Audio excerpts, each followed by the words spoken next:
morning, good afternoon, or good evening, depending on where you're watching us from around the world. Welcome to the International Advertising Association's final fireside chat of the year on global advertising law and public policy issues. I'm Jeff Greenbaum. I'm the head of the IAA's Public Policy Council. I actually wear a bunch of different hats in this role. First, I'm leading this Public Policy Council, and our goal here, among other things, is to produce content that educates advertisers and marketers around the world about the key issues that advertisers face, and really trying to look at the advertising ecosystem and understanding the different ways in which we think about advertising regulation and the ways in which we can create a regulatory system that both protects consumers and allows brands to thrive. The other hat that I wear is I'm the chairman of the Global Advertising Lawyers Alliance, which has been partnering with IAA to produce this content and really think through the kinds of legal issues that we want to focus on as an organization. And finally, I'm an advertising lawyer myself. I work at Frankfurt Kernet. I'm managing partner at the firm, and that's what brings me here today. Today, I am so pleased to be speaking with Manisha Kapoor, who is the Secretary General of the Advertising Standards Council of India. Manisha, thank you so much for being here. It's great fun to be talking to you, and it's so interesting to be preparing and getting ready to have this fireside chat. Absolutely, my pleasure. I'm so looking forward to this. You know, we've done lots of fireside chats this year. You know, we've done it with the Federal Trade Commission in the US, we've done it with the United Nations, we've done it with the Advertising Standards Authority in the UK. And, you know, these fireside chats are really, you know, we start with the sort of notion of let's educate people about, you know, the advertising ecosystem, who's doing what. You know, then we try to talk about some of the key principles that are driving each government agency or NGO. You know, what are the things they're out there telling advertisers they need to do? And then, you know, we've been learning about what their areas of focus are and sort of trying to, you know, let advertisers know what they need to do to sort of focus their own efforts on protecting consumers. And then one of the things that's most interesting to me, which I know we're going to spend a lot of time talking about, is the ways in which organizations are pushing the envelope. What are the next big areas of concern? You know, there's certain things that, you know, we've kind of got a handle on and certain things where we really want to make a difference. And I want to spend some time on that. And then the final piece of the sort of this fireside chat and the fireside chats we've been doing generally is really understanding this question of collaboration. You know, how do organizations collaborate with each other and with industry? How do these rules get developed? You know, if our goal here is to protect consumers and also to create an environment that is good for industry and good for economies, you know, how do the stakeholders all get together and work with each other in a really productive way? But, you know, with that introduction, what I'd love to do is sort of start at the beginning, and maybe you could just tell us a little bit about ASCII. Tell us about the organization, how it works, and the role that it plays in the advertising ecosystem in India. Sure. So ASCII was established in 1985, so we are about 36 years now, and it kind of got established, you know, on the lines of the ASA UK. So, you know, that was the body that kind of really supported the formation of ASCII when the industry here decided to kind of, you know, put some boundaries around itself. And since then, of course, the organization's grown, you know, from being a small group to being a slightly larger kind of company. I remember our complaints council would meet once a month. Now we meet once a week. So, I mean, those kind of changes, of course, have happened, you know, to keep pace with, I think, just the pace of advertising today. Over the years, we've worked closely with the industry, with the government. We are recognized by the Cable and Television Network Act in India. So we have, you know, some sort of legal backstop as well when it comes to television advertising, which is still a big part of Indian advertising. We work quite closely with the government on different projects, and we continue to do so. One of the things that we are pushing forth now, of course, I think globally, like all organizations are, is, you know, how do we be ready for this digital age, which is, I mean, of course, it is upon us and has been for a while, but, you know, it's just morphing so rapidly. You know, and I think it's a challenge for anyone in the ecosystem, and particularly anyone who is in regulation, to figure out really how do you keep pace with changes and then understand them and then figure out how you're going to regulate and monitor those. So that's a challenge for, I'm sure, us and for perhaps a lot of other people as well. Well, and it's certainly shown to be one of the important functions of advertising self-regulation around the world, which is that government necessarily moves slowly. It's not really necessarily a criticism; it's just it moves slowly, and the regulatory process and the legislative process doesn't happen overnight. But self-regulation, on the other hand, can react more quickly, both in terms of issuing decisions, issuing guidance. I mean, do you have kind of a philosophy about that? I mean, what's self-regulation's role? Should self-regulation's role be coming up with the rules, be setting the new standards, or should you be waiting to sort of see where government comes out on these issues? No, I think self-regulation certainly needs to be more proactive. The trends, the concerns that are being placed in the public domain are pretty live issues in most cases. And I think, as you rightly said, I think self-regulatory organizations have the ability to be much more agile and nimble, and in the digital age. And I think if I see the larger philosophy of what, let's say, a misleading ad is or what an offensive ad is, I don't think that there is misalignment between self-regulatory bodies and government and regulators. But I think what we can do better and faster is actually, as issues kind of arise, we can interpret the larger philosophy to more specific industries or more specific concerns. So, for example, I mean, just to say that, ads should not be misleading, but when it comes to, let's say, influencer marketing, which is, a more recent phenomena, what does it mean when we say something should not be misleading in the context of influencers?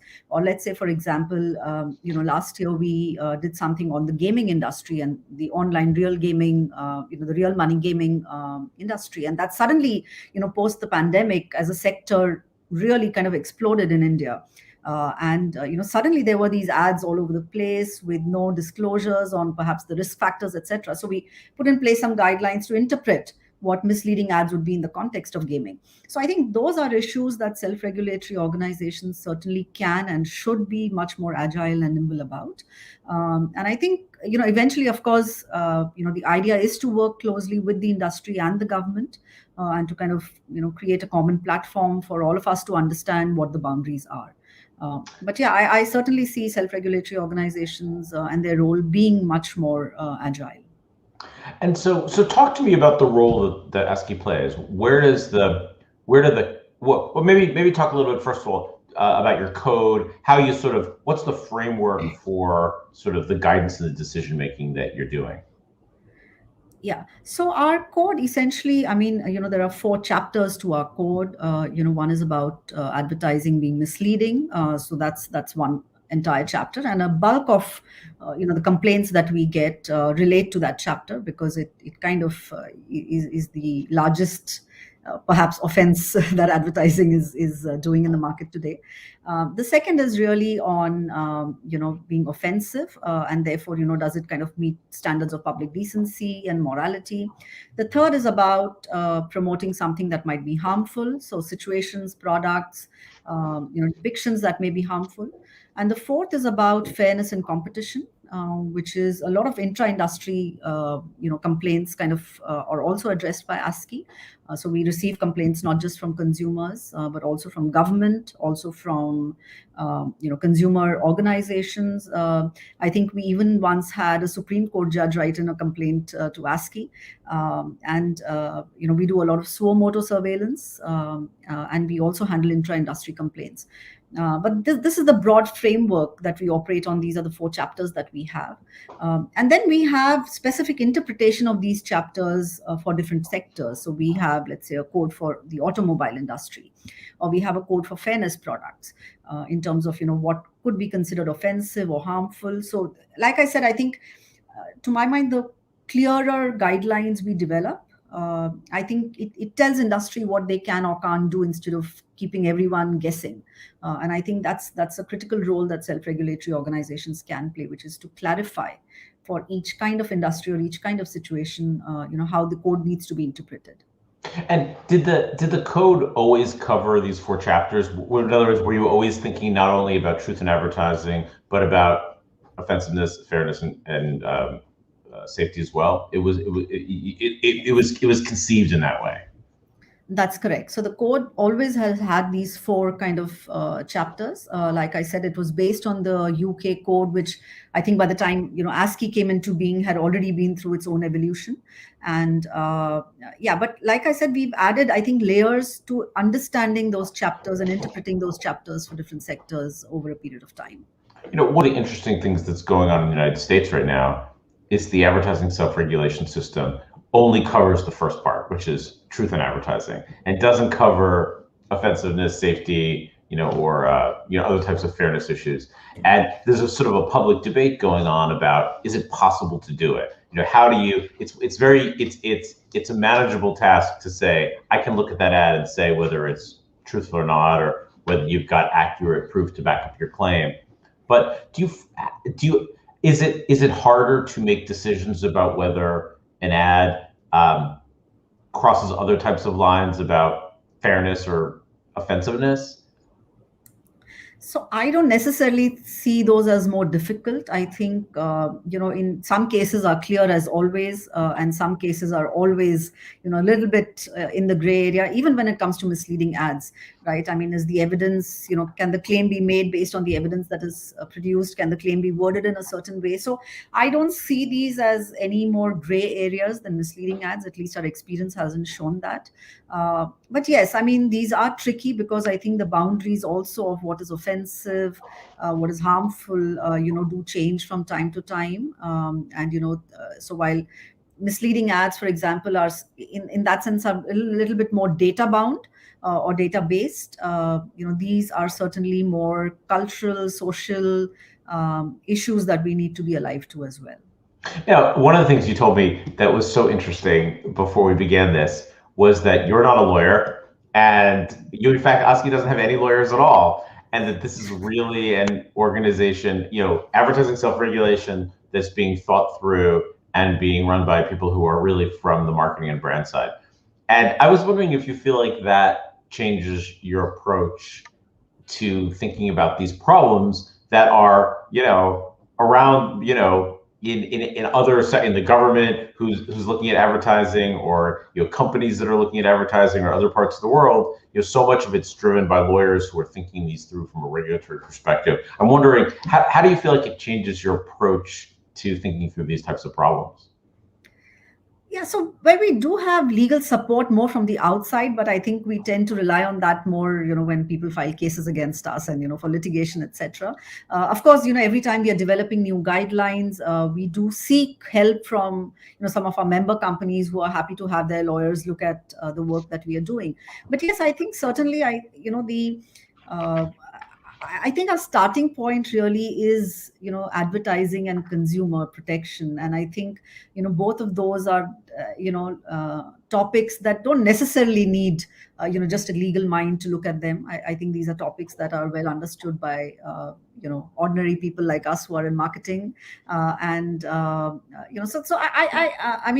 do see the merit of, having a legal eye look at the work that we do.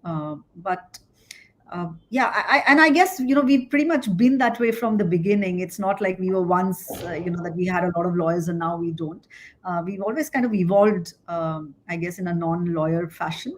But like I said, we have conversations with lawyers every day. I mean, I'm talking to lawyers of all, leading corporates of the country, because we are engaging with them. Because I think in the corporate sense, I think advertising has got much more inputs now from legal and regulatory. So I think they are the ones who are, in that sense, even the first line of defense, against a regulator or a self-regulator. So we tend to interact with them a lot, but we are not lawyers. And so how does ASCII fit into the larger sort of advertising regulation ecosystem in India? Like, in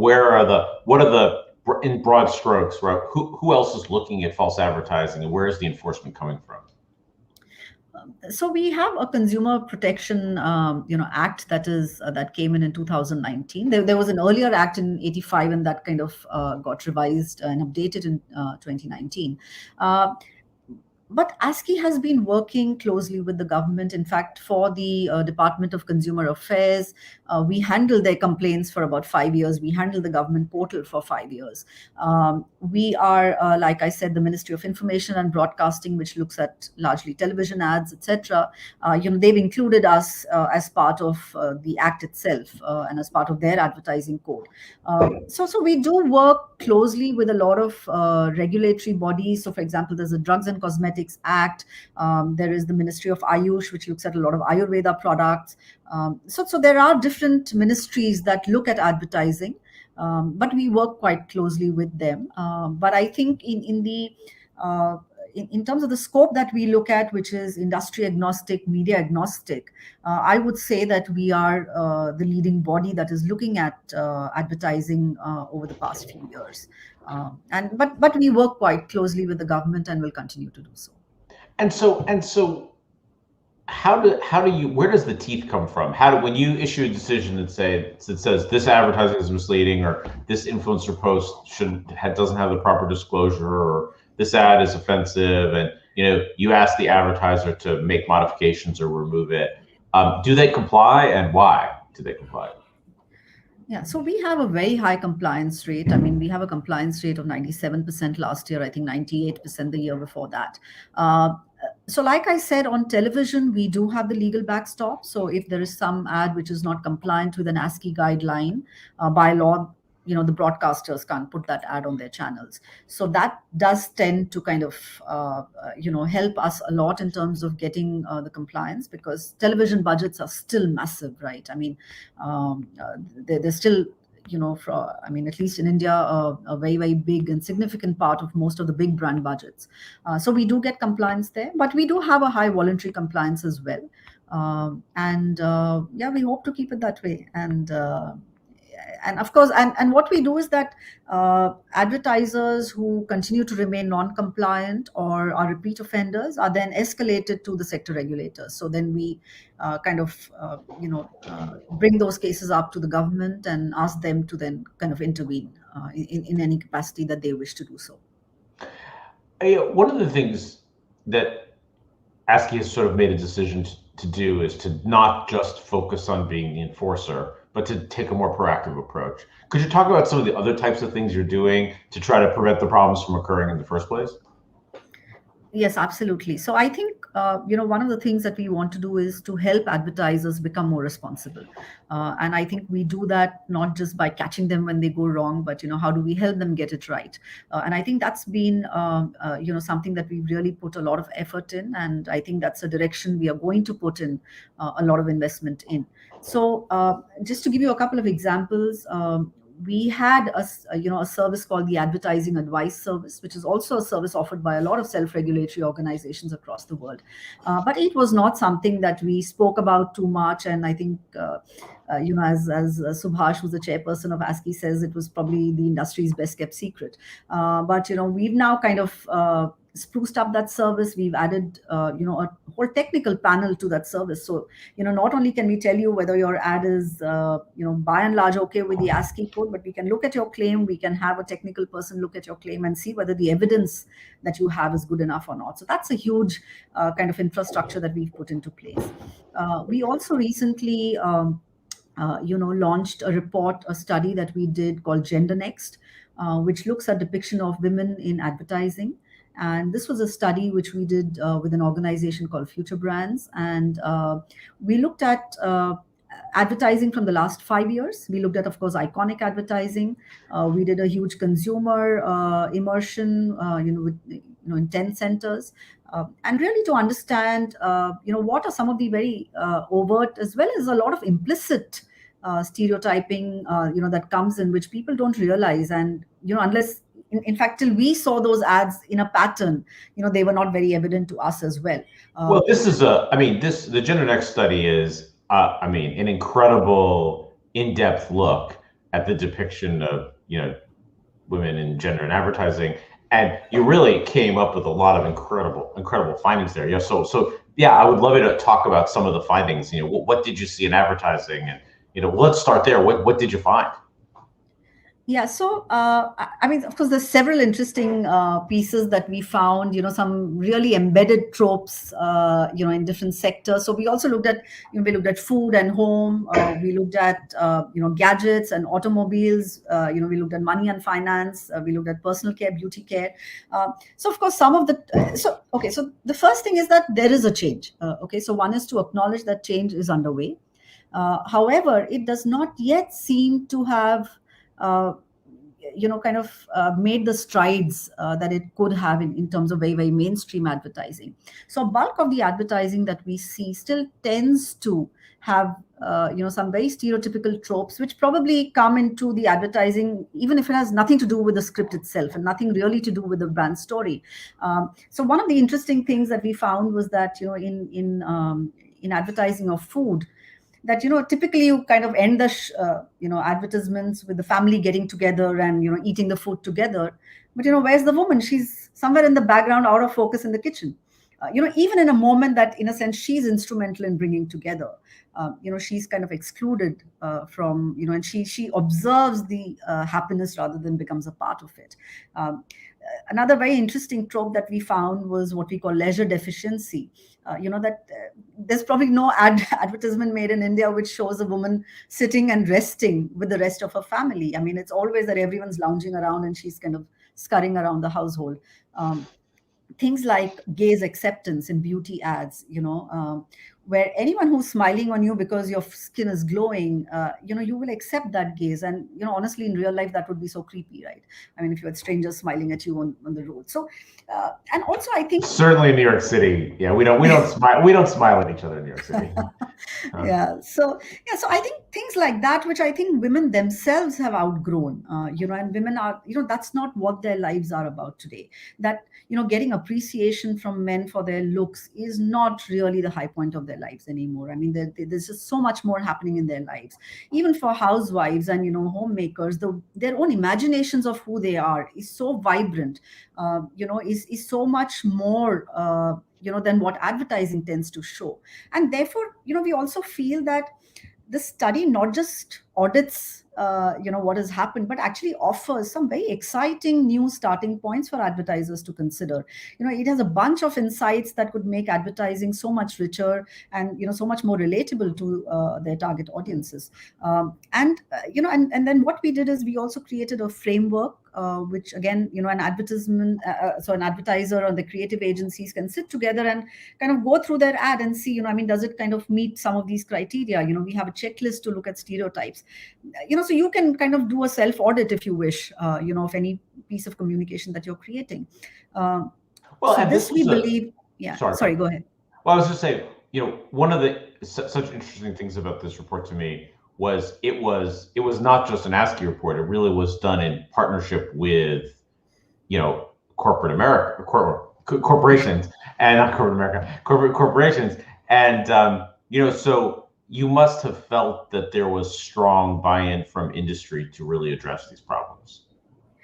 Absolutely. So we had, a bunch of people, and even before, I mean, just at a very initial stage when the study was really in our minds, more than anywhere out there, we had a few initial conversations, and we had a few people who immediately said, yes, we'd like to sponsor this study. So we did have, some early believers who came on board. And through the study, again, I think you mentioned, collaboration in the beginning. And I think we did this again, by talking to the different people in the industry. We spoke with people who are in creative. We spoke with people who are gender experts. We spoke with people who are policymakers, trying to really understand what's happening at different levels. And the idea was for this to become something which is useful to industry. But at the same time, there are, consumers today, not just policymakers and observers, are also evaluating advertising itself and not just the products that they sell.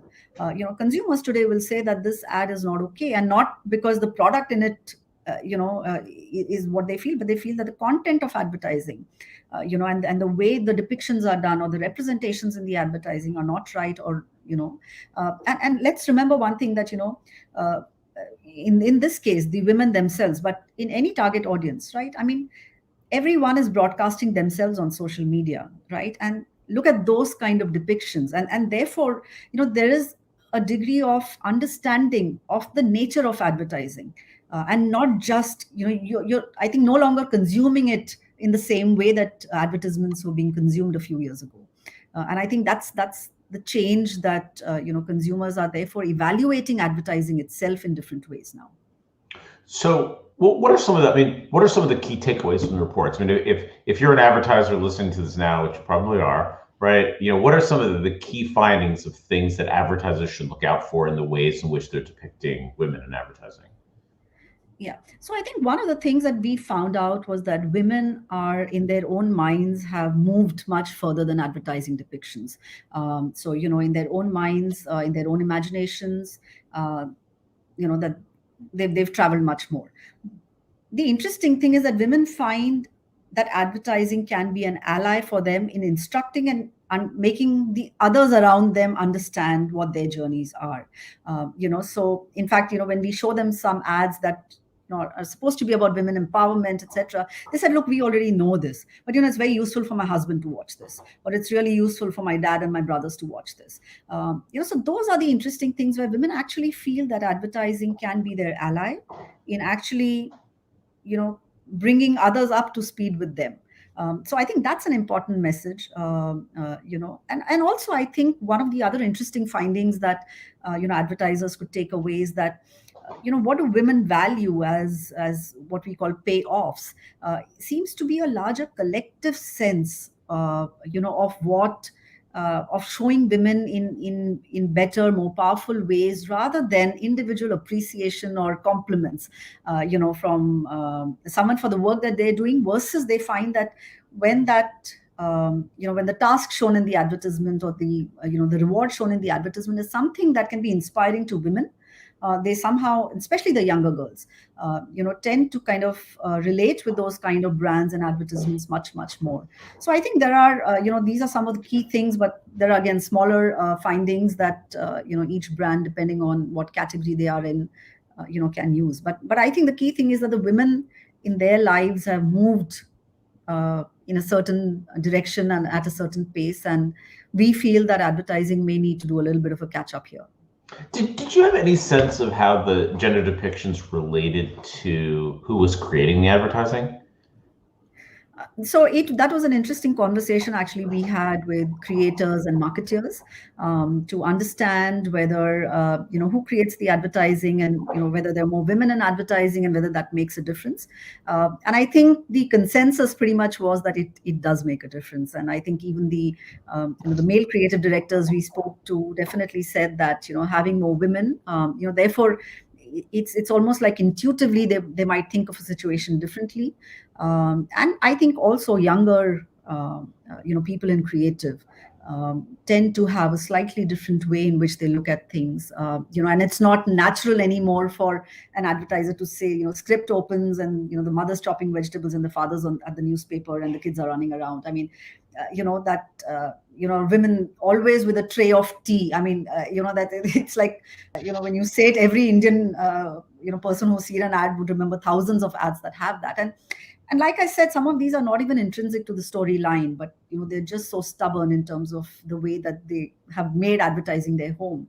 And we feel that, and the sense we get from the industry itself is that younger people and more women creators, we would see some of these hopefully going away. So incredible study, incredible research, all those findings. Now let's tie it back to sort of the ASCII mission of addressing, say, offensive advertising, or how do you see this report impacting kind of your enforcement or your decision making? What are the kinds of things now that you think you're going to look at an ads and say, hey, that's offensive, or could you challenge an ad because a wife is in the kitchen and a husband is reading the paper? Is that enough to be an offensive ad? Or where is the line going to be? Where is the line moving right now? Yeah, so I think a couple of things. One is that there's a line, of course, that once it's crossed is no longer acceptable. And I think as regulators and even as self-regulators, I think that's the line we draw. But what we are trying to do with this report is also in the vast area of what is in general acceptable. How can we be more progressive, and how can we kind of expand, the number and the frequency of ads that are more progressive, because that in a sense is just the right thing to do. Coming out of this report, one of the things that we are doing is setting up a task force to actually look at whether we need more specific guidelines in this area.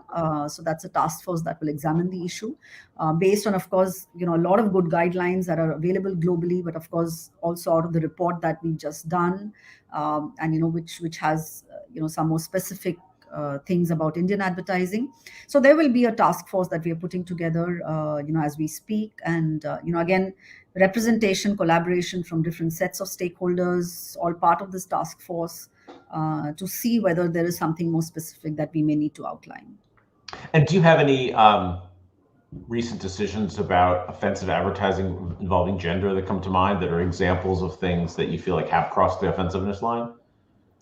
So I think, see, like I said, I think the key thing is that there is a line which in general, is very overt.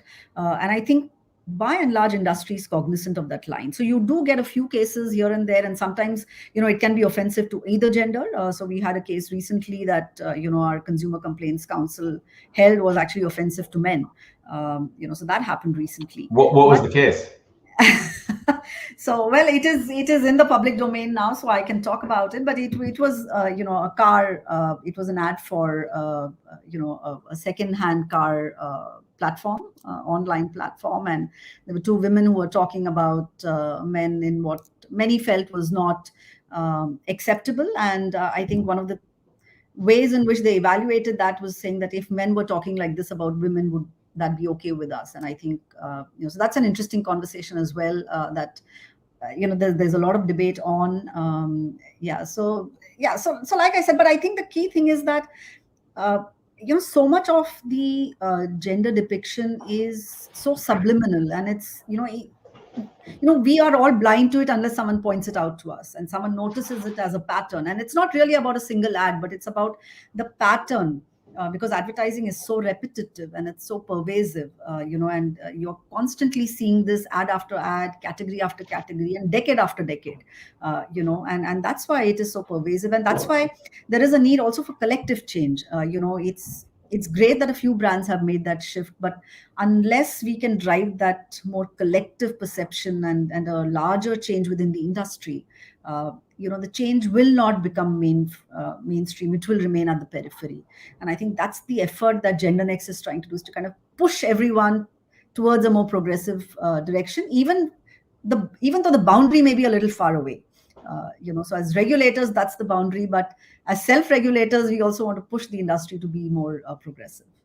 What, I know that this is just a piece of the work that ASCII is doing, thinking about diversity issues more generally. And could you talk a little bit about, as I think the world has in recent years, taken a step forward of thinking more proactively about diversity-related issues and diversity-related issues in advertising. What are some of the issues you've been struggling with and thinking about in terms of advertising in issues related, to race and other characteristics?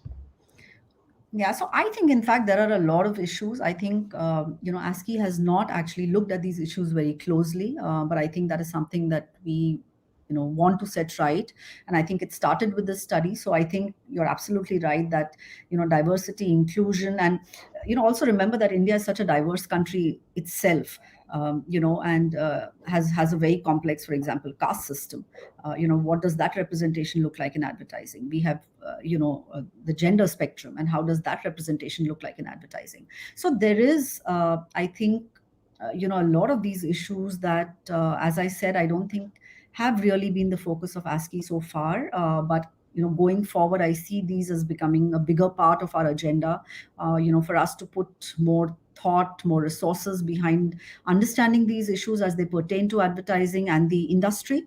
I think from an industry point of view, certainly we are in conversation with, a lot of collaborators. So, for example, we are part of the Unstereotype Alliance, and through that we are kind of also networking with, other other corporates in the industry who certainly have put some of these practices into place for a while. So I think for us also it's a matter of collaborating, getting educated ourselves, and then trying to kind of impact this in a positive way.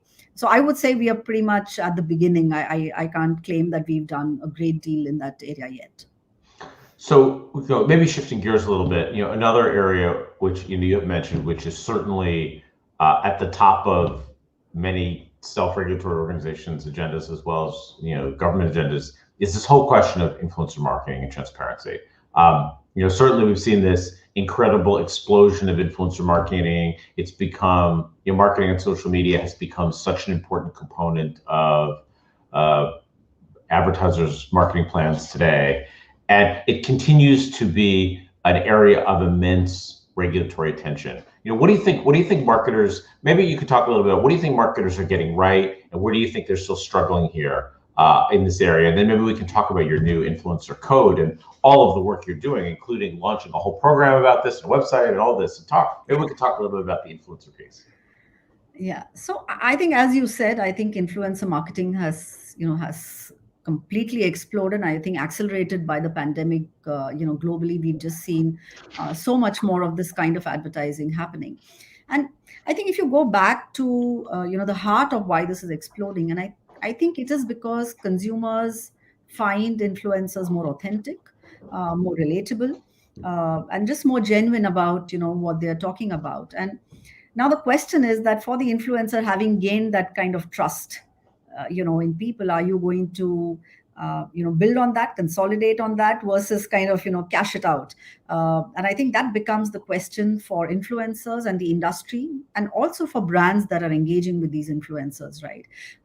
We've seen as we've been tracking influencers now, that some influencers, about 80-90% of their content is paid content, and some of them still kind of do a great job of it, but some of them you do see that is there a dilution of the essential reason why they got followers in the first place, because they got it for a certain kind of content or for a certain tone of voice that they used. And I think for both brands and influencers, I think it's critical that that the original content of the influencer and the original philosophy and the tone of voice of the influencer is something that reflects and matches the wavelength of what the brand is trying to do, because otherwise I think both kind of dilute their equity by associating with each other.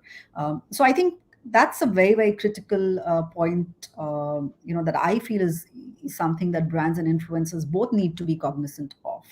And beyond the numbers and reach, I feel this is what is at the heart of sustainability of influencer campaigns and the industry itself. Because if they just start becoming mouthpieces of different brands, then I think audiences have come to influencer for a different reason and may not find those reasons to stay anymore. So I feel that's a critical part of things. And it goes back to being authentic, which is really, to my mind, the crux of influencer marketing. And so maybe could you talk a little bit about what are the key principles of the new guidelines that you issued? So I think it's quite simple, and I think even globally across different self-regulatory organizations, it's quite similar. All we are saying is that because consumers find it difficult to distinguish content versus advertising when influencers talk about certain products, that they just must disclose to consumers if they have got paid in either monetary or non-monetary ways when they talk about something. So I think it's really, that's pretty much what the guideline is. Then it has more specifics in terms of how that disclosure should be, and if it's video versus Instagram stories, how it should be, etc. But I think at the heart of it is just the transparency that and it comes because content is difficult to distinguish from paid content online and with influencers. And how important, or how much do you consider sort of what the rules are when you're thinking about these kinds of online marketing issues? How relevant is it to you what other jurisdictions are doing? I think that one of the issues that is, I think, very interesting to me and to corporations is the difficulty of cross-border compliance, right? How do you in a world that is increasingly without borders, in a world where you can advertise to multiple jurisdictions at the same time, how do you get an influencer talking to people in several different countries and comply with the laws of different countries? And I think one of the questions that people ask is there a sense of importance or relevance in trying to create rules that marketers can comply with across borders? No, I think it's an important question, and I think which is where a body like ICAS, for example, comes in, which where different self-regulatory organizations have the opportunity to talk to each other, to learn from each other, and pretty much, I think, if you look at the influencer guidelines, I mean, I would say about 85% of the guidelines in all different countries are really about the same thing. And therefore, you're absolutely right that when it comes to digital, I think the response needs to be much more aligned with other markets and what's happening globally, so that conversation and dialoguing is extremely critical. In India particularly, I mean, our code kind of says pretty much at the beginning that even if something originates outside, if it's if it comes to India and the customer base is here and majority of the audience is based here, that the ASCII code would apply. But you're right. I mean, that may not necessarily be the case all the time, and it could be that there are all of these different constituencies that a particular ad is addressing. So these are complex issues. I don't see that there are very easy answers to them, but I think that's the collaboration dialogue that we all need. Yeah, and what kind of role has ICAS been playing, and how has ICAS been useful to you and to ASCII in developing guidance?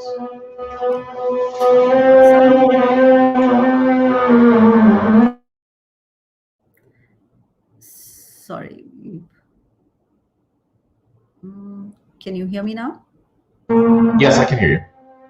Okay. Is the disturbance at my end? No, I think it may be outside somewhere here. All right.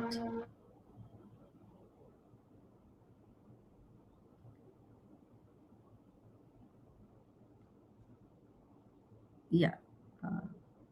I think you can go ahead. We can hear you. Okay. All right. Sorry, but I'm very sorry, but I lost track of the question that you asked me, Jeff. Oh.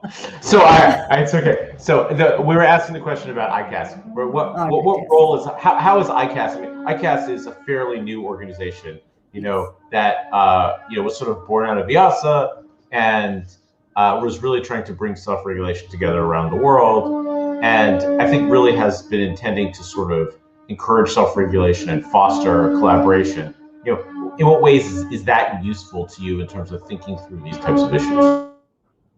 Yeah, I think I can't tell you how useful it has been. I think for when I came into ASCII last year, I mean, I think I really looked at ICAS as the mothership, from which one would draw inspiration, learn things, and kind of just have that dialogue to talk to each other. And sometimes the self-regulatory world is complex, and we have our own kind of strange issues to look at, and I think that collaboration and that dialogue has been so useful in terms of being more efficient. Most self-regulatory organizations, we are not very resource, I mean, we don't have endless resources.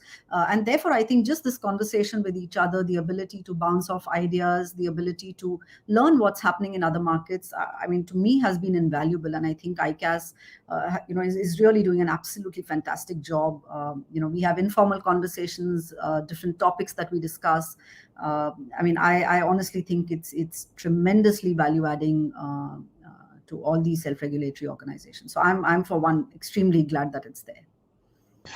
Another issue that has been of great interest to IAA is the way in which brands are restricted from using their trademarks and promoting their brands around the world. And I know that ASCII just issued some new brand extension guidelines. And so maybe you could talk a little bit about sort of the product categories that are not permitted in India, and the ways in which you sort of advertisers are challenged to, think about ways in which they can ways in which they can advertise, or the ways in which brand extensions play. And I think that it's an interesting model, which I think is becoming more important as this issue and this concern expands around the world.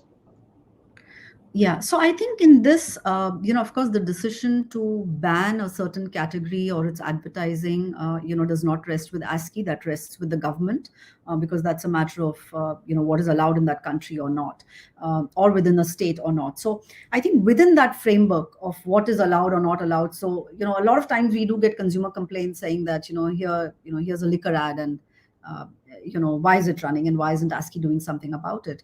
And it may well be because in that state, liquor advertising may be allowed, and therefore I think those become very complex issues, because these are also state issues, and not just national issues. So in some cases we have a national law which is very strong, for example in the case of tobacco, but for example in the case of liquor or gaming, there are some states that are banned and some that haven't. And I think just to keep track of, what these states are and what the legislations are around this is an extremely complex task. So I think from our point of view, ASCII does not decide the legality of things. That is beyond our scope. But within whatever are the frameworks that are permitted by the government, we really focus on the content of advertising and whether that meets the ASCII code or not. So we kind of limit ourselves to that. But of course, from time to time, there is that overlap. And then again, it is a matter of constant dialoguing with the government and with industry to try and make more black and white of a lot of gray areas. So yeah, but it is extremely tricky. It is extremely tricky. And so you have some new brand extension guidelines. So we did that for brand extensions of categories which had restricted advertising. So for example, like liquor. And what happened was that our guidelines were a few years old, and so essentially what we wanted to establish through the guidelines is that the product being advertised was a legitimate product, and it had a certain business kind of threshold or a certain distribution. And I think what was happening was that with e-commerce taking off, there were suddenly brands that could be viable at different levels and did not necessarily require an in-market or a physical distribution to be viable. So some of those rules kind of accommodated the new ways in which distribution was happening, and in the way that new brands were being launched. So some of our rules had not kind of kept pace with that, and therefore in again consultation with the industry as well as the government, we created so we modified some rules for new brand extensions and newly launched products within that, and we modified our distribution criteria a little bit to reflect the fact that now through e-commerce distribution thresholds may be different. So last topic, environmental marketing. Certainly another area where the world has, put some really renewed focus. We're certainly seeing self-regulation stepping up its attention to environmental marketing. We're hearing governments around the world looking to issue new rules. Some have already done it on environmental marketing. What's sort of ASCII's thinking about the sort of the green marketing space, and where do you see some areas that you need to focus on here? Yeah, so I think there are different sets of claims, and I think claims that are, let's say, especially around food and personal care, which are in the nature of organic and green and natural, etc. In fact, have been. So I think natural and herbal, in a sense, has been around in India, in fact, for decades now, because we just have a whole cultural history of using natural products in food and skin, and recognizing the medicinal properties of these products. So that's a huge area that we have already been regulating. But yes, a lot of the environmental claims, which are now new in terms of for example, the packaging and things like that are coming out. We don't yet see them in a very dominant way in India, but we know that it's coming. And this is again a conversation that being a part of ICAS helps us, because it tells us what's happening in other markets, and therefore it's only a matter of time that these become big claims here. So again, these are issues that thanks to ICAS, we are kind of focusing on figuring out what kind of regulations we need to bring in place, or do the existing regulations, are we okay with? So for example, if someone says that we have X% recyclable material used in our packaging, and so long as they're able to prove it, and then we have technical experts in the area. So we certainly need to ramp up our infrastructure to look at those kind of claims. At this point of time, I don't think we have the volume of those kind of complaints to create new regulations. But like every other sector, the moment it reaches that kind of tipping point, we make sure that the regulations are in place in terms of the claims that can be made. At this point of time, we feel that our existing regulations can handle the kind of claims that are being made in the market today. And do you feel like, as these things are happening, that industry is supportive of ASCII getting in front of these issues? Do they look to you and say, yes, look, this is a big issue now, we need you to get out and start issuing rules and issuing guidance and doing enforcement? Or do you feel a resistance to industry to sort of pushing the envelope? I think it's a bit of both. No one likes more regulation, but I think there is a realization that sometimes these things need to be done. So I think it's a bit of both. And I think so long as our regulations are fair, they are made in a collaborative way, that they are fair to consumers as well as to industry, to the best. We kind of try and strive for the best balance possible. We obviously don't make everyone happy all the time. In fact, I doubt we make anyone happy at any time. But I think so long as we do that collaboratively in conversation, with different stakeholders, I think industry does value that. Even if they may not always be terribly happy about it, but I think it is valued, and it's understood that it needs to be done. So to that extent, yes, we do have the support. All right, that's great. Well, Manisha, thank you so much for joining me here today. This was such an interesting conversation. It was so interesting to hear the work that ASCII is doing, and I really appreciate you took the time to do it. Thank you. It's been interesting for me too, and very, very glad to be talking to you today, Jeff. So anyway, thanks to all of you who have joined us for this. We look forward to seeing you here again. Our next Fireside Chat is in January. I wish I could remember the date, but I can't. But we're going to talk to the leaders of a program at UNICEF that have just issued a very important report on the impact of advertising on children. And so that's something to look forward to next year. So again, Manisha, thank you so much. And thanks to all of you who joined us, and we hope to see you again soon. Thank you.